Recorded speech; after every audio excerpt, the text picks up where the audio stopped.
Welcome back to GNN. I'm your host, Sophie Eel, here with Milan Ziegler. Milestones for spring semester will begin on April 26th. Section 1 of American Literature will take place on the 26th, and Sections 2 and 3 will take place on the 29th. Algebra will take place on May 3rd, and U.S. History will be on May 6th. Biology will be on May 10th. All exams will be held in Grady's Performance Gym and will begin at 8:30 a.m. In-person students will continue to attend in-person classes during the milestones. Final designs for the new Midtown logo were confirmed on March 29th and have been released to the public. Here are the three options. Healing Circle's small group sessions will begin on April 28th. These sessions will take place on asynchronous Wednesdays. Healing Circles aim to provide more in-depth services to smaller groups of students. Students may continue to schedule individual sessions with counselors and the school social worker. Earth Day was April 22nd. The day marks the birth of a modern environmental movement. Today, Earth Day is recognized as the largest secular observance in the world and is seen as a day of action by more than 1 billion people. Earth Day was proposed to increase ecological awareness and unify the environmental movement. The U.S. is taking steps to combat climate change by rejoining the Paris Climate Accord and pledging to have greenhouse gases by 2030. John Kerry, the first global climate envoy, and is leading the U.S. environmental movement to combat climate change. We'll be right back after the break.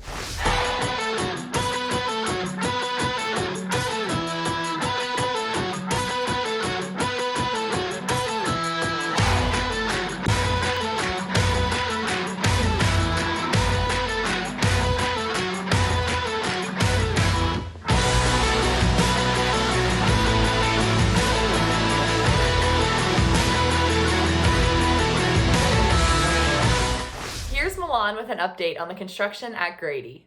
Last week, we saw more construction progress at the Grady campus. Notably, the construction team began painting in the performance gym, began flooring installation on the second floor of the newly added building, continued to install metal panels on the north elevation region of the site, and completed demolition in the old media center. Thank you, Milan. Attention seniors, you will be having a prom. The senior send-off prom is this Saturday, April 24th at the World Congress Center, Building B. The prom is for Grady seniors only. No guests from other schools or Grady students from other grade levels are permitted. Masks will be required unless you are actively eating or drinking. Food will be served. APS is offering various summer programs including the Academic Recovery Academy, APS Power Up, and APS Summer Recharge. Scan the QR code to learn more information about each program. Juniors, the CCC has created a summer college checklist to assist you with the college application process. Scan the QR code to download the checklist. The Oscars are happening this week. Here's GNN's resident movie nerd, Lina Fretwell's Oscar predictions. Hey there, GNN. I'm Lina Fretwell, here to talk about the mother of all award shows, the Oscars. Normally they would have happened in February, but this being 2021, they will be happening this Sunday, April 25th. Now, this year's categories are packed with things I could talk about, but I'll just be looking at the 5 Best Picture nominees I think have the best chance of winning, from least chance to most chance. So, last on the list is Judas and the Black Messiah. I gotta say, even though I don't think it's gonna win, it's kind of my favorite. Of all the Oscar movies I've seen, this one has impressive moral complexity and characters who you can root for even when their decision-making is questionable. But I can see why it likely won't win. It's about Fred Hampton and the man who betrayed him to the FBI, Bill O'Neill. And the movie never really takes a side about whether O'Neill is a bad person or not. The lack of a firm stance will probably get it knocked out of the running. Next nominee is The Father, about a man who slowly develops dementia and the distress it causes his family. This one has gotten less attention than some of the other movies because it's had less advertising, the subject matter isn't as flashy, but the characters are expertly acted by Anthony Hopkins and Olivia Colman, so those two actors are probably going to win the awards for this movie. Third is Minari. It's a heartwarming movie about a Korean family moving to Kansas, and it checks all the Oscar boxes. Quality acting, quality writing, etc. Honestly, the main reason I think it isn't a runner-up for winning is because it's a foreign language movie, and a foreign language movie actually won in Korean won this award last year. I don't think that will happen twice in a row. I think the trial of the Chicago 7 is second most likely to win, mostly because it looks like a lot of other Oscar movies that have won. It's a historical film about a serious political issue that blends courtroom drama with flashbacks to the event in question. Don't get me wrong, I loved watching it. It's just that even if you haven't seen this movie, you've seen this movie. Finally, Nomadland. This movie will almost certainly win, and to be honest, I really don't want it to. It's boring! I'm sorry, I know this is an unpopular opinion, but it is. As one of my friends put it, literally I would have been better off watching a PowerPoint of the scenery and then going to bed. It's beautiful, sure, but nothing really happens. You can't win them all. That's it for my Oscar predictions. The Oscars start at 8 p.m. this Sunday, so watch them if only to see what I got wrong. Senior exams will take place on Monday, May 10th and Tuesday, May 11th. Also seniors, the College and Career Center has a $500 scholarship that they are offering to 3 seniors. To apply, please scan the QR code. The deadline to submit the application is Friday, May 14th. Graduation will take place on Tuesday, May 25th at 7 p.m. at Georgia Tech's Bobby Dodd Stadium. Now, here's Kimoni Jiggets with the weather. Hello, Grady Knights. I'm Kimoni Jiggets back again with your weekend weather report. Saturday will be cloudy with a 100% chance of rain, a high of 70 and a low of 52. Seniors, if you're going out to prom, please bring an umbrella and have fun. Moving on to Sunday, you can expect clear skies with a high of 72 and a low of 48. Remember, if you're going out, to wear a mask and be safe. I'm Kimoni Jiggets, and that's your weather. Grady's Unmasking has released its first ever virtual edition.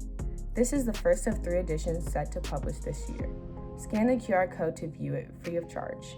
Are you in need of community service hours? The 21st Century Leaders are hosting a Teacher and Staff Appreciation Week card drive. You can earn 30 minutes for every card, and there is no limit to the amount of cards you can write. Please make cards that can be given to any staff member.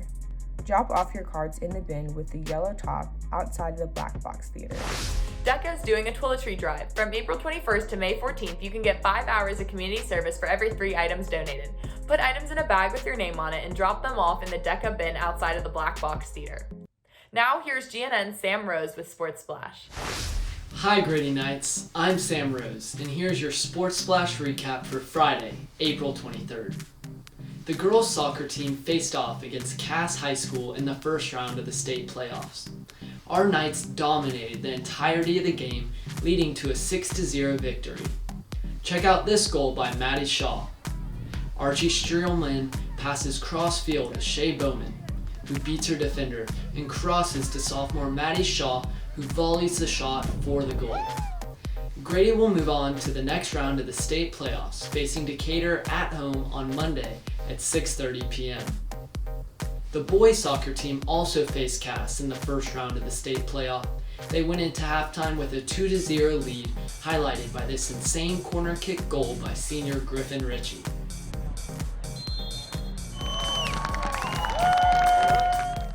However, after halftime, they conceded 3 goals, leading to a defeat and end to their season. Girls lacrosse is 6-4 as of Wednesday, heading into the final 2 games of their season. On Thursday, they played Lovett, and tonight they take on rival North Atlanta for senior night. The game starts at 5 p.m. at Walden Athletic Complex. Our boys lacrosse team is 6-6 overall. They narrowly missed the state playoffs due to a loss to Woodward on Wednesday. They close out their season tonight on senior night against North Atlanta at Walden Athletic Complex at 7:30. Grady Baseball sits 4th in the region with an 8-8 record. They are in their final series of the season against Lithia Springs. In the first game of the series, our Knights crushed the Lions by a whopping score of 19-1. Chase Stokes had a home run and 3 RBIs, and Forrest Leeds also had a home run and hit in 4 runners to score.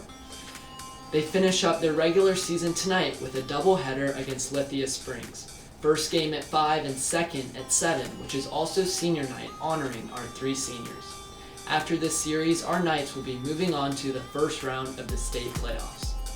Grady Gauntlet Ultimate Frisbee plays tomorrow, Saturday, the 24th. The boys varsity and JV teams will each play 2 games against local Atlanta high school teams. This will be the boys' first games of the season. The girls' ultimate team will face Woodward after beating Paideia last weekend. Good luck and continue dominating competition. Boys and girls tennis each won their first rounds of the state playoffs. The girls defeated Cass and the boys defeated Haram. In the next round of the state tournament, the girls will face Pius and the boys will take on defending champs Chambly High School. The Grady Athletic Department is partnering with Dave Bartek to provide year-round weekly strength and conditioning training sessions starting in May. The training sessions will be available to any current member of a Grady varsity sport. There will be no charge, but individuals must sign up in advance to reserve a spot in any weekly training sessions. Specific details about the process will be sent out to head coaches in the next few days, and sign-ups for the first available sessions will begin Thursday, April 22nd. Thanks for watching Sports Splash, and make sure to go out and support our Knights in their final games of the season. Thank you, Sam, and thank you for turning in to this week's episode of GNN. Don't forget to like and subscribe. I'm your host, Sophie Eel, and see you on next week's episode.